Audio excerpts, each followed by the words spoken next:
Food banks in our area are preparing for a wave of demand to crash when federal funding for food assistance runs dry tomorrow. The ongoing government shutdown leading to this, as the Trump administration says no SNAP benefits will be issued past November 1st.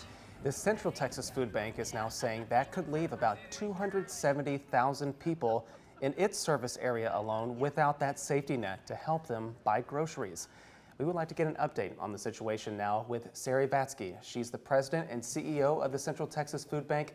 Sari, welcome back to our show, and thanks again for always responding to our requests and talking more about this. Thank you for always highlighting this critical need.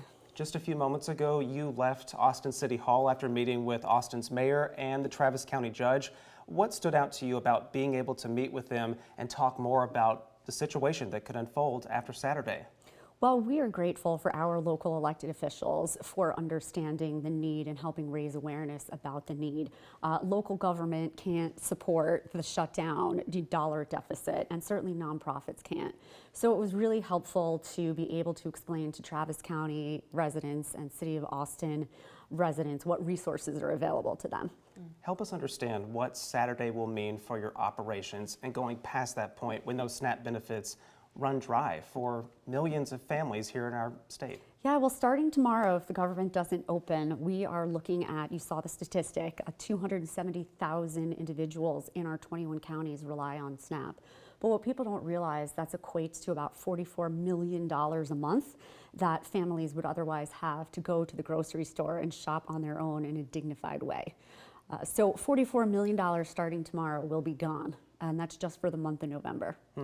I imagine this means, too, that you're preparing to see people seeking out services maybe for the first time.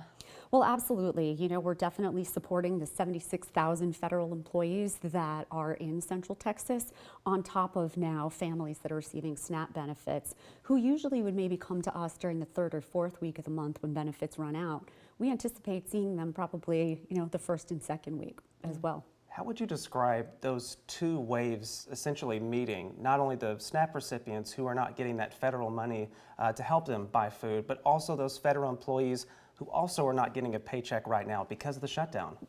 This is definitely an unprecedented time. Although this is the second government shutdown that we've seen in the last decade, SNAP benefits were not impacted in 2018. So, we're looking at the potential of having to think about how we support families now, but then during Thanksgiving. And so it's a critical time for families, and one thing we want to let people know is that, the government shut down, but we are open and we are here, and we will do what we can to support anyone in need of assistance.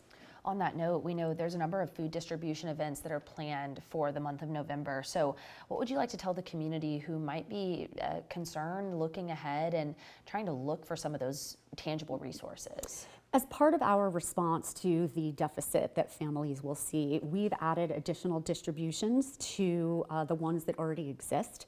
And we've also created ones in the evening starting next week at Nelson Field. And so we want to make sure that more food is available to families at different times than they would otherwise be. We've also opened our market on site to let people know that they can shop directly at the food bank.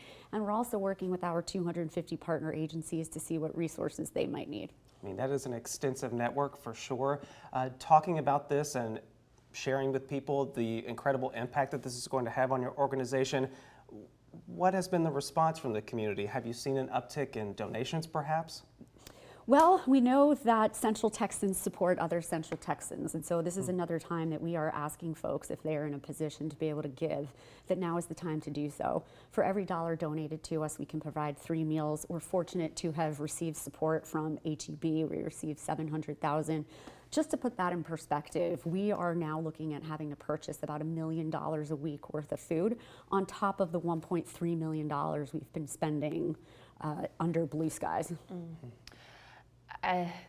Almost left speechless by those statistics there, and we know that this will be a developing situation in the days and weeks to come as families start to see these impacts, and so I'm sure we will be touching base with your organization again. We'll work to get some of the information on those distribution events on our website, KXAN.com, but Sari, thank you so much for being here today and putting some of this in perspective here in Central Texas. Thank you for having us.